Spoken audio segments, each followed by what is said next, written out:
왜 항상 기다리는 것은 나인가?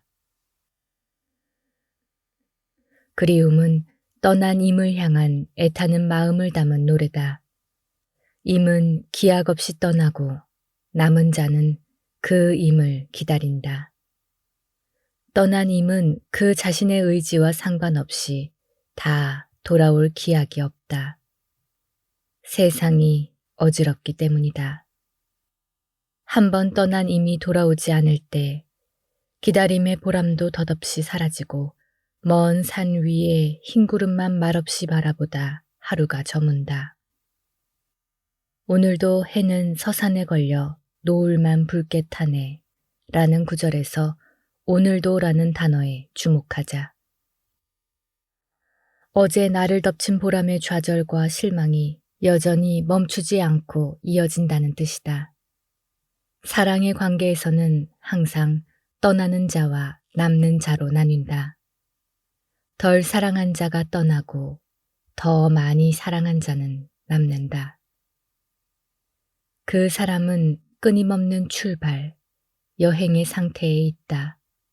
그의 천직은 철새, 사라지는 자이다.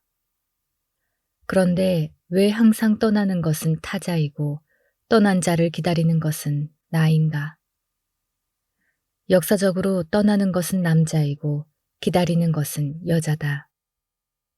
여자는 집거자, 남자는 사냥꾼, 나그네이다. 여자는 충실하며 그녀는 기다린다. 남자는 나돌아다닌다. 항해를 하거나 바람을 피운다. 가곡 그리움에서도 떠나간 임을 향한 그리움을 안고 애타게 기다리는 자는 여성일 가능성이 높다. 롤랑 바르테르는 기다리는 주체가 남성이라면 그는 여성화된 남자일 것이라고 말한다. 어느 먼 곳을 헤매는 임을 향해 아, 돌아오라고 외치건만 그 외침은 먼 곳을 헤매는 임에게 닿지 못한다. 이 외침은 공허한 외침이다. 나는 그게 공허하다는 사실을 모르지 않다. 그럼에도 기다리는 주체는 임의 부재로 말미암은 고통을 견디기 위해 아, 돌아오라 라고 외쳐볼 수밖에 없다.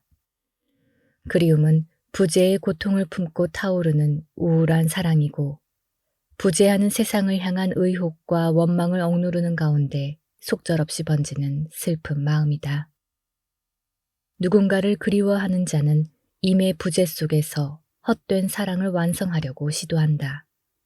당연히 그 시도는 실패한다. 그 반대편에 서로의 속살을 부비고 만지는 애무 속에서 펼쳐지는 몸의 향연이 질펀한 사랑이 있을 테다. 나날이 깊어가는 그리움은 부재하는 임이 만든 내 마음의 고적함이 기르는 연약한 짐승이다. 그리움이라는 짐승은 주체의 내면에 숨어 기생하며 내 존재를 파먹으며 연명한다. 그리움, 고진숙 작시, 조두남 작곡. 그리움은 평이한 곡조의 노래지만 가슴 깊이 스며드는 애련함이 깃들어 있다. 작곡자 조두남이 중국 하얼빈에 머물 때인 1944년에 작곡을 하고 제 시를 붙여 만든 가곡이다. 조두남은 평양 출신으로 한국전쟁 때 마산에 피난을 내려와 죽을 때까지 살았다. 그가 마산에서 살 때 만난 고진숙, 1935년부터 빈칸은 부산대학 사범대학 음악과 출신의 문학도로 1953년 동인지 시영토에 시를 내놓고 그 뒤 자유문학지에 시를 추천받아 등단한 시인이다. 어느 날 조두남은 그에게 이 곡에 맞는 새로운 작시를 부탁했다. 1958년 고진숙이 쓴 시를 가사로 삼은 오늘날의 그리움이 탄생한다. 이 곡은 조두남 가곡집 분수에 실려 있다. 중고등학교 음악 교과서에 소개되어 널리 애창되었다.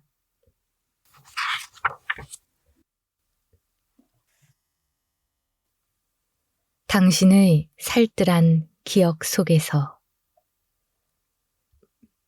당신은 누군가를 사랑했던가? 그 사랑은 결실을 맺지 못했지만 당신의 살뜰한 기억 속에서 언제나 살아있다. 시인은 그 사랑이 못 잊어, 못 잊어, 못 잊어, 못 잊어 생각이 나겠지요 라고 썼다. 얼마나 애절했었기에 이토록 못 잊는다는 것일까. 아이에 죽어버리면 잊어버릴 수 있었을 테다. 하지만 단 한 번밖에 없는 생을 그렇게 헛되이 마감할 수는 없는 노릇이다. 시인은 그런대로 한 세상 지내시구려 라고 권유한다. 그렇게 살다 보면 잊힐 날이 올 것이기 때문이다.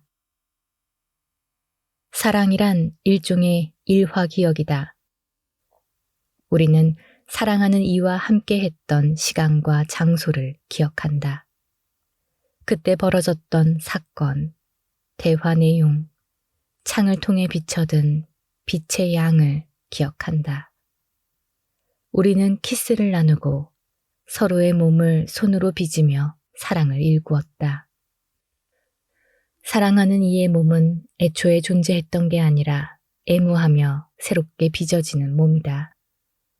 우리는 관능의 연락에 잠겨 애무로 빚은 몸만을 기억한다. 이 몸은 사랑이 깨진 뒤에도 못 잊어, 못 잊어, 못 잊어, 못 잊어 기억이 나는 몸이다. 기억은 죽지 않는 생각 속에서 생명력을 얻어 소생한다. 깨진 사랑이 망각되지 않고 되살아나는 일은 괴로운 일이다. 그 사랑은 못 잊어에서 영원히 멈춘 사랑이다. 그 사랑이 영원한 결핍으로 남았기 때문에 잊지 못한다. 그 괴로움에서 벗어나려면 죽거나 망각해야 한다. 그런대로 세월만 가라시구려. 그런대로 세월만 가라시구려. 세월이 가면 깨진 사랑, 그 폐허로 남은 사랑에도 망각의 그림자가 드리워질까. 망각은 죽은 사랑이 묻히는 무덤이다. 사랑의 불꽃이 다 타고 남은 죄를 망각이라고 불러도 좋으리라. 어떤 사랑은 끝내 망각할 수가 없다. 망각이 불가능한 사랑은 어쩌면 단 한 번도 시작된 적이 없는 사랑일지도 모른다. 못 잊어. 김소월 작시, 김동진 작곡. 시인 김소월 1902년부터 1934년은 평북 구성 출신이다. 18세인 1920년 3월 동인지 창조의 낭인의 봄, 야의 우적, 무과의 읍, 그리워, 춘강 등 5편의 시를 내놓으면서 등단했다. 3.1 운동의 여파로 오산학교가 문을 닫자 배제고보 5학년에 편입해 졸업했다. 배제고보에 다니는 동안 개벽의 시, 엄마야 누나야, 봄밤, 진달래꽃, 개여울, 먼 후일과 소설 한방눈 등을 꾸준히 내놓았다. 배제고보를 졸업한 이듬해인 1923년 일본으로 건너가 도쿄 상과대학에 적을 두었으나 관동 대지진이 일어나는 바람에 유학 생활을 접고 돌아왔다. 그 뒤로 이별과 그리움을 정조로 하는 아름다운 서정시를 잇따라 내놓았다. 슬픔, 눈물, 정한 등을 민요조의 율격에 담아낸 서정시는 근대 이후 한국 서정시의 가장 강력한 줄기를 이루었다. 1925년 12월 26일에 첫 시집 진달래꽃을 내놓았다. 이 시집은 근대문화유산 등록문화재 제470호로 지정되었다. 김소월은 30 넘어 시장마저 놓아버리고 술꾼으로 허송세월했다. 공주 김씨 문중에서조차 불량자로 낙인 찍었다. 몸도 마음도 기진한 김소월은 1934년 12월 23일 아편을 삼키고 32해의 짧은 삶을 스스로 마감했다.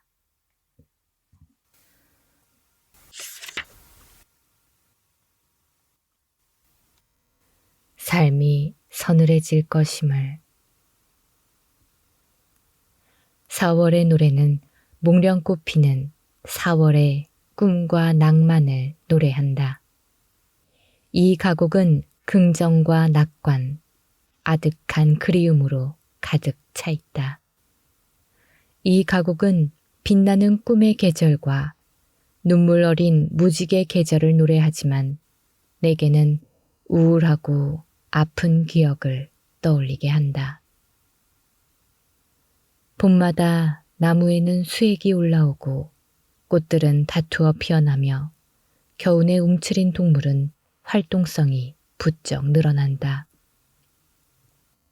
봄은 인생의 가장 찬란한 때에 대한 은유로 빛난다.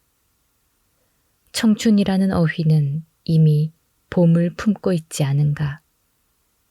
생명이 약동하고 사랑의 욕망이 꿈틀거리는 봄과 청춘은 잘 어울리는 짝이다. 청춘은 무분별한 열정에 휩싸인 채 방황을 하고 미친 듯이 쾌락과 지식을 구하며 더러는 춘정이 돋아 욕망의 번개를 맞기도 한다. 내 청춘은 가난하고 가혹했다. 그때 나는 가난과 실업, 모의도식의 나날들, 손대는 일마다 실패를 겪으며 인생의 어두운 구간을 통과하는 중이었다. 아무 꿈도 없는 불확실한 미래에 숨이 막혀 머리를 벽에 찍기 일쑤였다. 봄날이 화사해도 아무런 위안이 되지 못했다. 그저 도서관의 그늘에서 책을 펼친 채 우울한 시간을 보내거나 잘 알지도 못하는 상대에게 긴 편지를 써서 붙이거나 누가 묻힌지도 모를 무덤가를 진종일 서성이다가 돌아오곤 했다. 시인은 몽령꽃 그늘 아래서 사랑하는 이가 보낸 편지를 읽고 불빛이 푸르러지는 언덕에서 피리를 불며 멀리 떠나 방랑하는 이가 이름 없는 항구에서 배를 탄다고 노래했지만 내게는 그런 목가적인 봄은 없었다. 우리 시인은 봄을 빛나는 꿈의 계절아, 눈물 어린 무지개 계절아 라고 노래하지만 미국 시인 빈센트 밀레이 1892년부터 1950년은 땅 밑에선 구더기가 죽은 이의 뇌수를 갉아먹는다. 그뿐인가? 인생은 그 자체가 빈잔, 주단 깔리지 않은 계단일 뿐이라고 노래한다. 봄을 두고 한 시인은 생명의 소생으로 빛나는 계절이라고, 또 다른 시인은 죽음과 무로 얼룩진 계절이라고 엇갈린다. 두 시인은 한 봄을 두고 완벽하게 역상을 이루는 풍경을 제시한다. 4월의 노래 속 봄은 화사한 봄이다. 이토록 환한 봄은 나와는 먼 세계의 사치에 지나지 않았다. 살해당한 꿈의 잔해들이 가슴에 쌓이던 그 시절. 결핍에 대한 원망과 노여움으로 폐허주의자를 참칭하며 냉소와 위약을 일삼던 시절. 봄은 그저 끔찍하고 징그러운 계절에 지나지 않았다. 어느 대학교의 새파란 잔디밭에 그림자들이 어지럽고 길게 드리워지는 봄날 저녁. 누군가가 부르는 4월의 노래가 바람결을 타고 들렸다. 내 고막을 울린 4월의 노래는 천상에서 울려나오는 소리인 듯 청아하고 아름다웠다. 이 노래가 끝나기도 전에 한 줄기 이해감이 전두엽의 번개인 듯 스쳐 지나갔다. 그 찰나 내 삶이 몇 번의 사랑과 실패로 말미암아 깊어지고 서늘한 그림자를 품게 될 것임을 깨달았다. 4월의 노래, 박목월 작시, 김순애 작곡. 4월의 노래는 박목월이 작시하고 김순애가 곡을 붙인 가곡이다. 한국 전쟁이 끝날 무렵 박목월 1915년부터 1978년과 김순애 1920년부터 2007년에게 위촉해 만들어진 노래다. 이 노래는 1953년 4월 학생계 창간호에 발표되었다. 그 당시 국어교사로 재직 중이던 박목월은 이화여고 후관 앞 목련꽃 나무 아래 잔디에서 책을 읽는 여학생들의 인상적인 모습에서 이 가사를 착상했다고 말한다. 새 봄과 짝을 이루는 희망의 메시지는 전쟁과 피난살이에 시달린 학생들의 삭막한 가슴에 꿈과 동경을 심어주기에 맞춤했을 것이다. 김순애는 환도 후 피아노도 없어지고 적적한 방에서 이 노래처럼 화창한 분위기를 느끼지 못하는 상황에서 이 가곡을 작곡했다고 말한다. 이 노래는 중고등학교 음악 교과서에 실리며 널리 사랑받았다.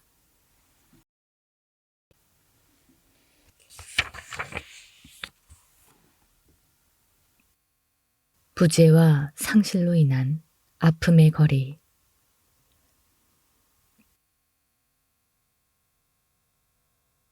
찬바람이 불면 불현듯 기러기 울어 얘는 하늘 9만 리라는 가곡 몇 소절을 흥얼거린다.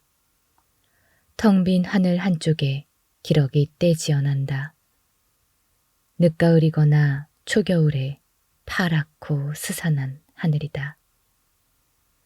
9만 리는 얼마나 먼 거리일까? 정확하게 가늠되지 않는 이 거리는 한때 사랑했지만 이제는 남남이 되어버린 나와 너의 거리다.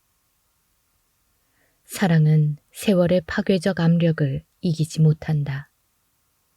열병처럼 왔던 사랑도 어느덧 식고 나면 이별을 맞으며 쪼개진다.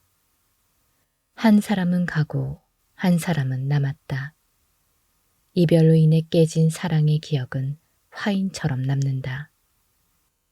그랬으니 9만 리는 사랑이 끝나고 난 뒤 겪는 부재와 상실로 인한 아픔의 거리일 테다. 사랑은 비이성적 감정의 과도함에서 시작한다. 비이성적 열정과 들뜸이 없다면 사랑은 발아하지 않는다. 사랑은 미친 듯이 타오르는 열망, 열정의 비이성적 번짐이 만든 사태다. 사랑은 광기와 맹목으로 치닫고 더러는 죽음마저도 두려워하지 않는다. 그 결과 인간관계가 뒤틀리거나 가족 사이에 의절하는 사태도 빚어진다. 누가 사랑을 아름답다고 말하는가? 사랑은 화평이 아니라 관계의 불화를 빚는다. 사랑의 눈먼 자가 신의를 저버리고 이기적인 선택을 한 결과다. 이것은 피의 맹목성이 불러일으키는 비극이며 참화다. 진짜 사랑에는 행복과 감미로움뿐만 아니라 비극과 우울의 정조가 스며 있고 때로는 피비린내가 진동하는 것이다. 이별의 노래에는 전설 같은 사연이 구전된다. 이미 결혼을 해서 가정을 꾸린 시인이 한 여대생을 만나 사랑에 빠진다. 두 사람은 서울에서 제주도로 사랑의 도피행을 감행한다. 이 사련은 큰 파문을 낳았지만 두 사람은 낯선 섬에서 두어 달 남짓 하숙을 구해 살았다. 꿈결 같은 밀월의 시간은 오래 가지 못했다. 한낮이 기울며 밤이 오듯이 사랑은 막을 내린다. 두 사람은 시련의 아픔을 아는 채 저마다의 생활로 복귀한다. 궤도에서 벗어난 별들이 정상 궤도를 찾아 복귀하듯이. 세월이 지나 시인은 서울의 어느 거리에서 우연히 그 여성을 만난다. 여성은 미처 시인의 존재를 눈치채지 못한 채 제 아이의 손을 잡고 인파 속으로 사라졌다. 아주 찰나적인 스침이었다. 시인은 그날 밤 집으로 돌아와 참담한 슬픔에 젖은 채 이 시를 적어 내려갔다. 산촌에 눈이 쌓인 어느 날 밤에 촛불을 밝혀두고 홀로 울리라 라는 구절을 쓸 때 시인의 심경이 어떨까를 상상하는 것은 어렵지 않다. 이별의 노래, 박목월 작시, 김성태 작곡. 이별의 노래는 박목월의 시에 김성태가 곡을 붙였다. 애틋한 이별의 정안을 담은 가사에 서정적인 리듬이 잘 어울리는 가곡이다. 1954년도에 만들어졌다. 이 노래는 중고등학교 음악 교과서에 실렸다. 박목월은 우리나라 대표적인 서정 시인이다. 문예지 문장의 정지용 추천으로 문단에 나와 조지훈, 박두진 등과 3인 시집 청록집을 펴내며 청록파로 이름을 알렸다. 김성태 1910년부터 2012는 중학교 때 최영호, 홍남파에게 바이올린을 배웠다. 연희 전문 상과를 다닐 때 독학으로 화성학을 공부했다. 1935년 일본 도쿄 고등음악학원에 유학해서 본격적으로 작곡을 공부하고 해방 직후 현재명이 꾸린 고려 교향악단과 서울 교향악단에서 지휘자로 활동했다. 한국 전쟁 때는 공군, 해군의 정훈 음악대를 지휘했다. 1955년에는 미국 인디애나 주립대학교 대학원에서 현대음악 이론과 작곡법을 공부했다. 경성음악학교, 서울대학교 음악대학의 전신을 설립해 관여하고 1976년 정년 퇴직 때까지 재직했다.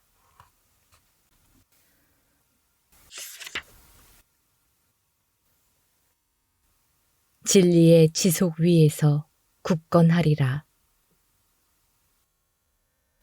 보리밭은 농경사회의 가장 낯익은 풍경 중 하나다. 곡식에 씨앗을 뿌리고 경작을 하며 그 열매를 거둬들여 자식을 길러내는 농경사회는 우리의 옛 고향이다. 누군가 보리밭 사이길로 느릿하게 걸어간다. 존재의 한가로움을 누리는 걸음이다. 이 유유자적함은 그의 실존이 생산과 효용성의 족쇄에서 벗어나 고향의 느릿한 리듬 안으로 진입했다는 증거다. 보리밭 사이길을 가는 시간은 철학자 하이데거가 말한 들길의 시간이다. 들길의 시간은 또렷한 윤곽을 지닌 자기 안에서 진동하는 지속성의 세계를 상징하며 모든 것은 조감할 수 있는 질서에서 나오는 단순하고 깨끗한 빛 속에 놓여 있다. 보리밭 사이길의 시간은 목적 지향적인 시간이 아니라 행복감 속으로 자기를 빨아들이며 온몸으로 누리는 향유의 시간이다. 그 시간은 일직선으로 흘러 사건의 연쇄 속에서 흩어져 휘발되는 시간과는 다르다. 시간이 흩어질 때 삶의 연속성도 깨어진다. 그 반대로 세계를 둥글게 감싸 안는 원환의 시간 속에서는 자아와 세계 사이에 의미로 충만한 상호조응이 이루어진다. 보리밭 사이길을 걷는 자는 결코 서두르지 않는다. 그는 세계 안에서 자기 실존을 꾸릴 장소를 허락받고 의미의 삶을 빚는 가운데 세계와 화합한다. 그의 걸음이 느려진 것은 세계가 진리의 지속 위에서 굳건하리라는 깊은 신뢰로 안도하고 있기 때문이다. 아무도 부른 적이 없건만 그는 뉘 부르는 소리 때문에 걸음을 멈춘다. 일종의 환청이다. 돌아보면 아무도 베이지 않고 텅 빈 하늘에 석양만 타오르고 있다. 호젓함 속에서 옛 생각에 빠져 휘파람을 불며 보리밭 사이길을 걸어가는 사람은 오랜만에 고향을 찾은 사람임에 분명하다. 옛 생각은 아무 보상도 요구하지 않은 채 주체와 고향을 잇는 계기적 순간을 증여한다. 고향으로의 회귀는 세계가 무상의 선물이라는 믿음을 강화한다. 아울러 고향을 떠나면서 깨진 결속과 관계의 신의를 다시 세우며 주체를 자기 귀환으로 이끈다. 보리밭, 박화목 작시, 윤용하 작곡. 보리밭은 박화목의 시에 윤용하가 곡을 붙여 만들었다. 고향에 대한 그리움을 자극하는 아름다운 가사로 이루어진 가곡이다. 이 곡은 1951년에 탄생했다. 사분의 사박자 내림나장조이고 가사는 통절로 되었다. 시인 박화목이 고향 황해도의 보리밭을 생각하며 가사를 썼다고 한다. 애초 제목은 옛 생각인데 작곡자가 보리밭으로 바꾸었다. 박화목 1924년부터 2005년은 한국 전쟁 중 종군 기자를 했고, 윤용하 1922년부터 1965년은 해군 음악대원으로 활동했다. 어느 날 피난지 술자리에서 만난 두 사람이 후세에 남을 만한 가곡을 하나 내놓자고 의기투합하여 만든 것이 보리밭이다. 박화목은 평양신학교 예과를 거쳐 만주로 가서 하얼빈 영어학원과 봉천신학교를 졸업했다. 1946년 조선청년문학가협회 아동문학위원, 1947년부터 50년 기독교 방송 방송부장 등을 지냈다. 윤용하는 황해도 은율의 가난한 집안에서 태어났다. 만주 신징음악학교에서 작곡의 기초 과정을 배우고 신진과 펑텐에서 조선 합창단을 꾸려 음악 활동을 했다.